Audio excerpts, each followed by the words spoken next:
Oi, pessoal, tudo bem? Eu sou o professor Flávio, sou coordenador substituto do DPG em Filosofia.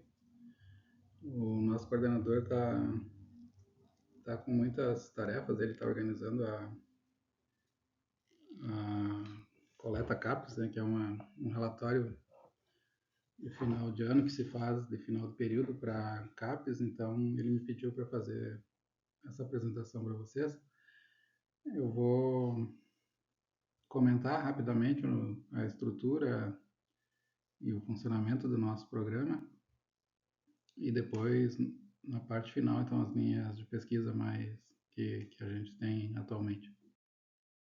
Bom, o programa de pós-graduação em filosofia da UFSM, ele tem dois cursos, né? O curso de mestrado e o curso de doutorado.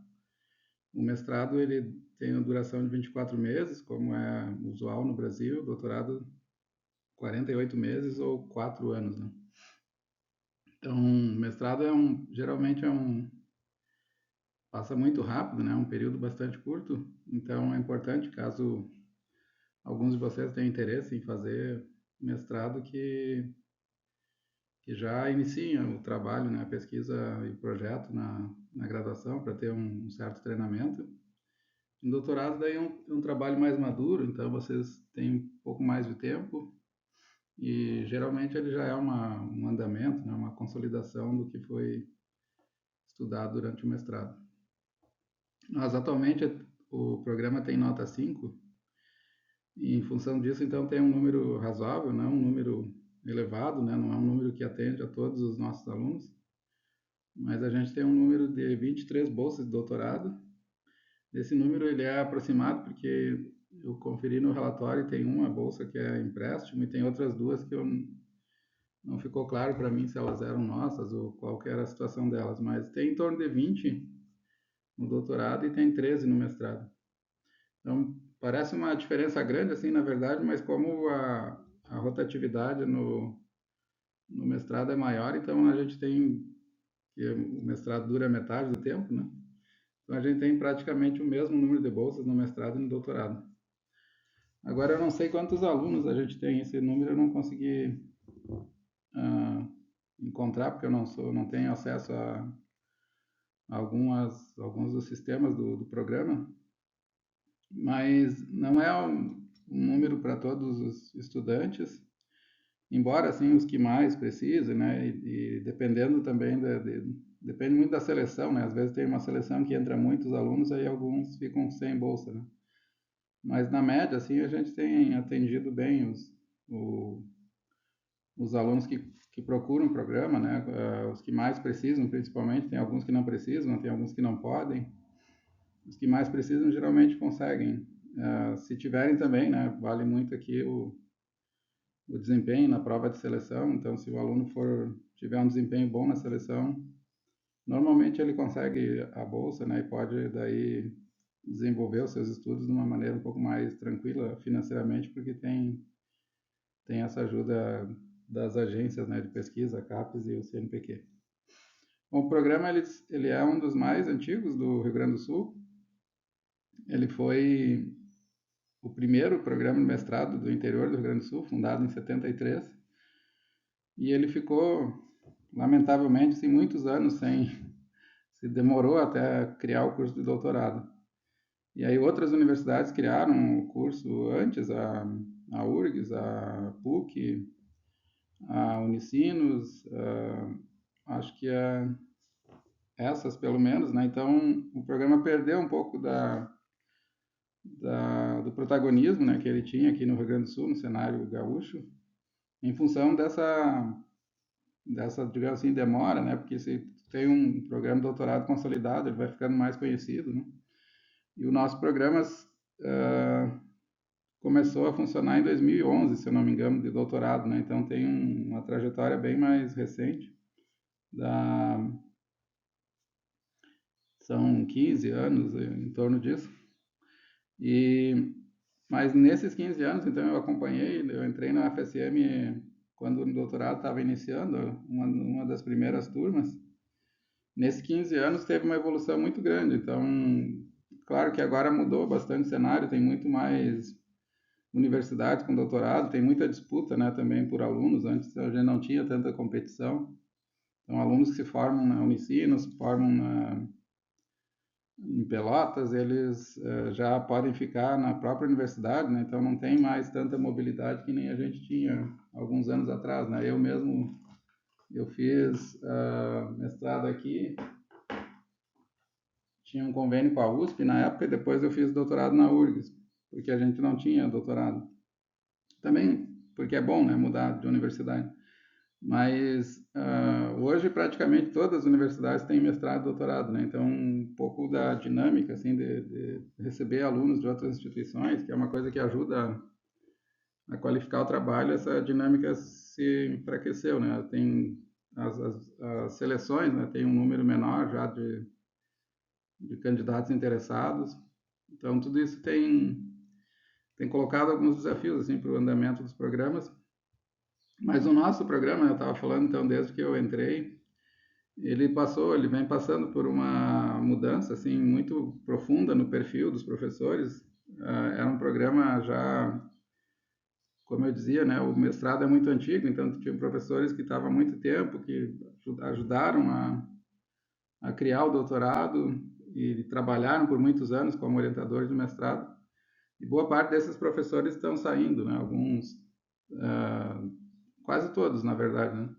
Saiu o Ricardo Napoli, Spinelli, o Christian Hahn, saiu o Marcelo Fabbri,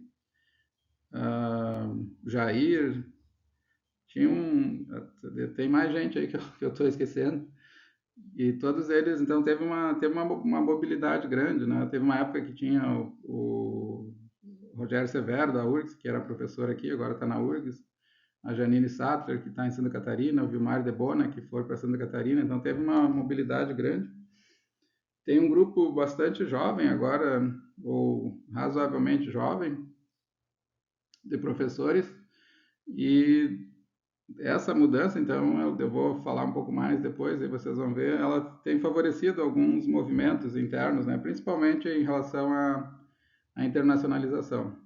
E essa qualificação, digamos, né, e inserção maior do nosso programa a nível internacional, ela tem sido reconhecida pelas agências nas duas últimas avaliações, ali como vocês podem ver, em 2013, 2016, depois 2017, 2020, e agora 2020 e 2024, a gente tem plena confiança assim, que a nossa nota vai se manter como nota 5, mas tem também uma certa expectativa, né, que eu não sei se vai se concretizar, que talvez a gente consiga passar por uma nota 6. Essa nota é muito importante para os programas, por isso, se vocês também tiverem interesse em fazer mestrado, fazer doutorado, tem que ser uma coisa muito ponderada da parte de vocês para fazer no prazo, para fazer um trabalho, publicar, fazer um trabalho assim consistente, né, de pesquisa, porque influencia, além dos professores, o desempenho dos alunos influencia na nota, e quanto maior a nota, maior o número de bolsas. Então vão ter, se vocês fizerem um trabalho bom, publicarem e participarem de projetos, eventos com os professores, a chance de aumentar a nota aumenta, e com isso também aumenta a chance de ter mais bolsa para novos alunos, né, colegas de vocês que vão poder estudar também com maior tranquilidade. Não é uma coisa que depende só do perfil discente, né, não só dos alunos, depende dos professores também, depende de questões nacionais, mas faz diferença, assim, se vocês fizerem um trabalho já amadurecido, né, e no prazo, e com publicações e participação em eventos, inserção na imprensa, na mídia, né, esse tipo de coisa. Uma coisa também interessante, que eu falei que o programa tem amadurecido e também tem consolidado projetos e convênios, né? Eu vou colocar três aqui que eu lembro de cabeça, assim, que tem funcionado muito, muito bem, com grande mobilidade, né? Tem um projeto com a Universidade da Colômbia, através da Rede de Fenomenologia Naturalizada, Hermenêutica e Teorias da Enfermidade, que é um projeto coordenado junto à FAPERGS pelo professor Robson Reis. Esse programa levou vários alunos nossos, né, vinculados à pesquisa o projeto, esse projeto de pesquisa, né, do professor Robson. Eles foram até alguns para eventos, outros para temporadas um pouco maiores, para universidades na Colômbia. Eu conheço a Universidade Militar, Nueva Granada, e também a Javeriana, que é uma universidade jesuíta de Bogotá. São muito boas universidades. A Universidade Militar com convênio com o pessoal da medicina, então tem um trabalho muito bom. E, enfim, isso é uma oportunidade, né? Então, para quem ingressar, esses convênios e projetos com outras instituições são oportunidades importantes para quem ingressa ter também uma experiência internacional, né? Não apenas permanecer em Santa Maria e ter aula e contato com pesquisadores daqui. Mas, enfim, esse então é uma primeira linha, digamos assim, de inserção nossa, do nosso programa, através do professor Robson. Tem um projeto também do professor César, muito já consolidado, assim, há muito tempo, já uns 5, 6 anos, que ele tem encaminhado também alunos para a Universidade na França, Grenoble-Alpes. E ele está coordenando agora um convênio CAPES-COFECUB. Vocês devem estar vendo por aí nos corredores, tem 2 pesquisadores de Grenoble que estão aí na UFSM. Então, ele tem recebido professores, alunos vão para lá, professores da UFSM vão para lá. Na última viagem, o César e o Robson foram para uma apresentação, num seminário lá. Também é um projeto muito interessante, que garante assim uma inserção de altíssimo nível, né, com um centro de pesquisa um dos mais importantes em filosofia da memória, assim como no caso da fenomenologia, né, com as universidades da Colômbia, através desse projeto do Robson. Um terceiro projeto que a universidade tem, o nosso programa, né, tem participado, é esse programa de internacionalização da pós-graduação da CAPES, que é chamado de CAPES Sprint. Infelizmente, esse projeto está terminando, mas ele então ele é coordenado no grupo da filosofia pelo Robson e institucionalmente pelo professor César de Davi, da geografia. E esse programa ele é um programa gerenciado pela própria universidade. Então a gente cadastrou universidades europeias, universidades americanas, universidades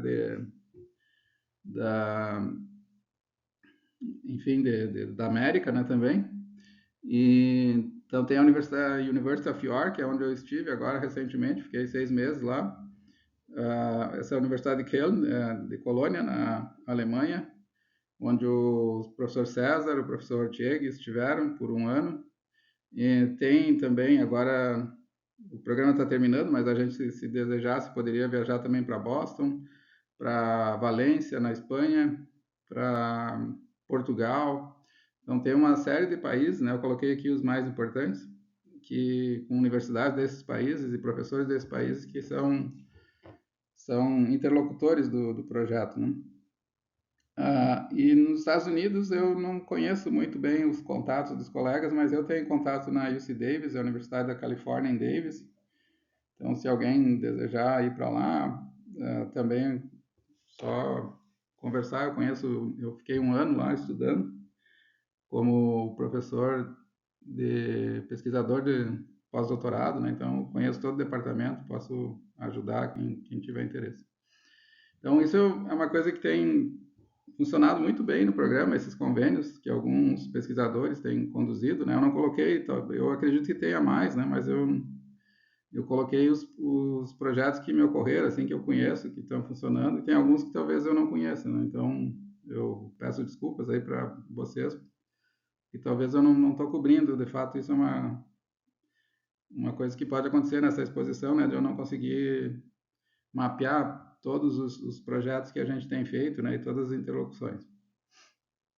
Mas é uma apresentação também que não pretende ser exaustiva, assim, eu quero dar um perfil, né, para vocês mais geral de como tem funcionado o PPG. E esses convênios e projetos, eles são importantes, então, para a inserção, para o desenvolvimento da carreira, né, de vocês, para a experiência internacional, para ver como outras pessoas trabalham com filosofia, né, isso tudo é muito importante. Então, basicamente, o que eu falei até aqui mostra que quais são, né, os principais destaques do programa. Então, ele tem avançado muito, né? Eu falei que tem professores jovens e tem avançado muito na internacionalização. Então, muitos dos nossos professores estão publicando em revistas internacionais. Tem capítulos de livros internacionais. O Marcos, a Michele publicaram um artigo recentemente numa revista internacional. O Rafael tem artigo em revista internacional. Eu publiquei um capítulo numa editora inglesa de Londres. A Michele publicou também um outro journal internacional, uma outra editora, desculpa, internacional. Então tem essa inserção via programas e tem a inserção projetos e programas com outras instituições, mas também tem a inserção através das publicações dos professores, que é uma coisa muito positiva, né? O nosso trabalho está ficando conhecido fora do Brasil. E também um ponto forte é que vários dos nossos alunos, né, egressos do PPG, eles se tornaram, vocês devem conhecer alguns desses colegas que são hoje professores de institutos federais, e muitos deles fizeram todo o programa, né, todo o curso no exterior, ou pelo menos uma parte dele, né, que é o doutorado sanduíche. Quanto às linhas de pesquisa, então, essa segunda parte da minha exposição, eu já depois encerra, né? Então, nós temos atualmente 3 linhas de pesquisa. Aqui tá, a informação está um pouquinho diferente do site, porque eu sei que foi modificada a linha de pesquisa. Então, as 3 são linguagem, realidade e conhecimento, que seria filosofia teórica, com problemas de filosofia da linguagem, de metafísica, né? O César trabalha nessa linha com bastante coisa sobre filosofia da memória, metafísica, e teoria do conhecimento, epistemologia, que aí são os epistemólogos, né? Nós temos também uma linha de ética e filosofia social, que ela se chamava antes ética normativa e metaética, agora é ética e filosofia social. E temos uma linha de fenomenologia e compreensão, que é a linha mais tradicional, né, e mais antiga do departamento, e que tem tido assim historicamente, né, tem atraído bastante pessoas para estudar em Santa Maria. A linha de fenomenologia, então, ela é composta pelos professores Robson Reis, esse de vermelho aqui no centro, o professor Nelly, que está com o chapéuzinho verde, e o professor Silvestre. Todos eles são fenomenólogos e estão trabalhando há muito tempo, né, nessa área. E alguns professores mais antigos aí saíram, né? O Marcelo Fabre saiu. E agora eu não sei quem vai assumir com eles aí, porque teve concurso recente, mas eu não sei quem foi aprovado no concurso. A segunda linha, a linha de linguagem, realidade e conhecimento. Essa eu não coloquei foto, tem muita gente. Tem o professor César, é a maior linha do programa. O professor Tieg, o professor Michele, o professor Frank, a professora Nara. O professor César, então, tem trabalhado com filosofia da memória. Voltou aqui. Pulei aqui, agora eu não consigo voltar na gravação. O professor Tieg é epistemologia. O professora Michele pelo que eu me lembro do projeto dela, é sobre Châtelet, Emily do Châtelet, o que ela tem orientado nessa área. Tem orientado também alguma coisa em filosofia da educação, ou ensino de filosofia. Quem mais que tinha? O Frank é em lógica, e tem uma outra pessoa que eu estou esquecendo, a Nara, que é com projetos de nativismo, que também é uma professora que ingressou há pouco tempo no programa no PPG. E a terceira linha, a linha de ética e filosofia social, a linha que eu faço parte. Então, ela tem, como eu formulei ali, né, questões ligadas à experiência moral, ética normativa, ética prática, metaética e filosofia social, que aí são questões sociais e políticas, como, por exemplo, racismo, injustiça, ideologia, questões de gênero e questões políticas vinculadas a esses temas.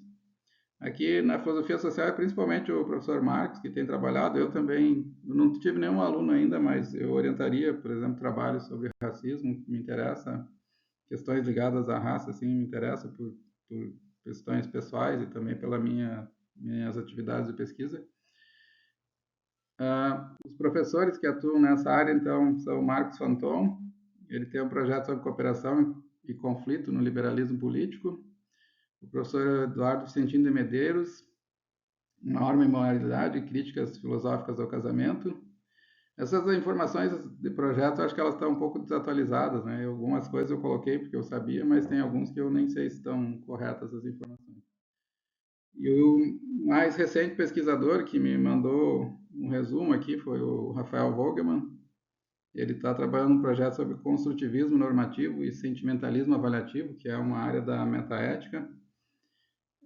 Segundo a descrição dele, então, o projeto, do ponto de vista do construtivismo, ele discute a tese que existem verdades ou fatos sobre razões, mas que essas verdades dependem de nós, de nossas atitudes, preferências e práticas. Em particular, os construtivistas sustentam que as razões são construídas a partir daquilo que nós valorizamos. E o sentimentalismo diz que os nossos juízos refletem em certo sentido, o conteúdo das emoções das nossas respostas afetivas. Segundo essa forma de sentimentalismo, as reações afetivas podem ser vistas como aparências de valor, isto é, elas apresentam seus objetos como tendo certo significado ou valor para o agente, e juízos avaliativos podem ser usados para sentir ou rejeitar essas aparências. O objetivo da minha pesquisa é combinar o construtivismo e o sentimentalismo de modo a produzir uma versão do construtivismo capaz de responder a objeções comumente feitas a essa posição.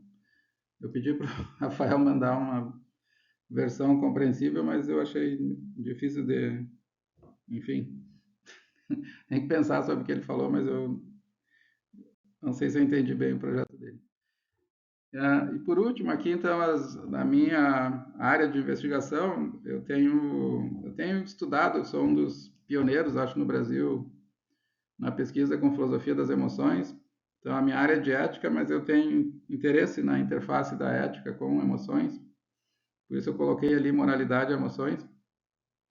E o objetivo aqui é compreender principalmente o papel que as emoções desempenham na moralidade. Por exemplo, com emoções propriamente morais, né? De quando a gente faz coisas erradas e sente culpa, ou quando a gente faz algo errado e se arrepende.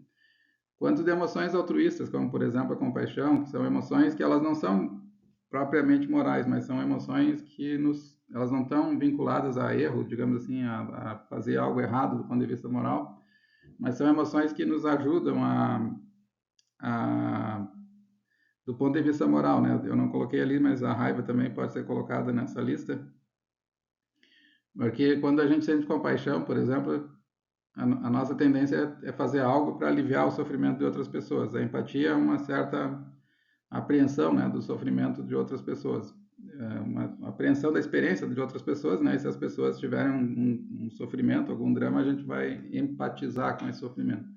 Então, todas essas emoções elas são úteis para a gente pensar a nossa vida moral, pensar a forma como nós nos conduzimos socialmente, como nós podemos nos tornar melhores do que nós somos, ou eventualmente também compreender melhor a dinâmica, né? Porque que quando a gente diz que algo é errado, né? Parte disso também envolve sentir raiva, né? Daquilo que a pessoa fez, ou ficar ressentido quando alguém nos ataca. Então, todas essas emoções elas são relevantes para compreender a nossa experiência moral. Além desse, que é, digamos assim, o principal foco de trabalho das minhas pesquisas, do que eu tenho orientado, um outro tema importante é a relação das emoções com outros domínios de interesse humano, como, por exemplo, o direito, né? Vocês sabem que para um juiz dar uma sentença adequada, né, ele precisa ter uma certa clemência, não pode ser cruel, né? Na educação, né, processos educativos são profundamente influenciados por estados afetivos, não só emoções, os sentimentos de toda a ordem. Na religião, né, tem várias teorias da religião que tentam compreender emoções religiosas, né, como a emoção do sublime, uma certa experiência de reverência, né, que faz parte da vida religiosa. Ah, e também o amor, né, principalmente. Na política, eu agora estou pensando em iniciar algumas aulas sobre ódio e sobre emoções políticas propriamente ditas, né? Especialmente o ódio político, né? Que tem crescido muito. Na cognição, né, também emoções têm um papel importante na melhoria por exemplo, se vocês são curiosos, né, a tendência é que a curiosidade facilite a apreensão de novos conhecimentos na arte, né, a arte é fundamental para as nossas emoções, ela é essencialmente lida, né, a matéria da arte são as emoções. E fora disso, então, também tenho orientado trabalhos em ética das virtudes, a Iris Murdoch, que é uma autora que eu gosto muito, Philippa Foot, e tem outros autores, Charles Taylor, Bernard Williams, toda a tradição, não, claro, filosofia aristotélica, por exemplo, das virtudes técnicas, assim, né? Não tenho interesse em orientar trabalhos históricos sobre isso, porque eu não conheço língua grega, mas tudo que tem influência da tradição clássica, né, e que chegou até nós na filosofia moral, tenho interesse na ética do cuidado também, com autoras clássicas contemporâneas, como a Carol Gilligan, a Virginia Held, a Nell Nodens, já orientei trabalhos sobre isso também, e sobre como a ética do cuidado pode ser apresentada hoje. No momento eu estou trabalhando com duas emoções em especial, a ansiedade e solidão. Então, eu não tenho nenhum orientando sobre esses temas, tenho interesse, né? Caso alguém tenha interesse, eu posso orientar. E o que eu tenho feito nessa linha é principalmente lidar, né, com temas ligados às emoções e como elas podem tornar a nossa vida melhor, do ponto de vista moral, do ponto de vista cognitivo, do ponto de vista político, ou como elas podem tornar a nossa vida pior, como no caso da ansiedade, da solidão, que são emoções dolorosas, certas formas de medo, né? E que têm tido bastante impacto social, tem gerado muito sofrimento, né? E muitas pessoas relatam, né, esse tipo de experiência de dor em função da experiência emocional. Então, tudo isso é do meu interesse e é o que eu tenho orientado e trabalhado principalmente. Tá bom? Um abraço então para vocês, uma boa semana acadêmica. Eu perdi a abertura, mas desejo sucesso aí, muito que sejam esses dias todos sejam muito produtivos para vocês. Um abraço.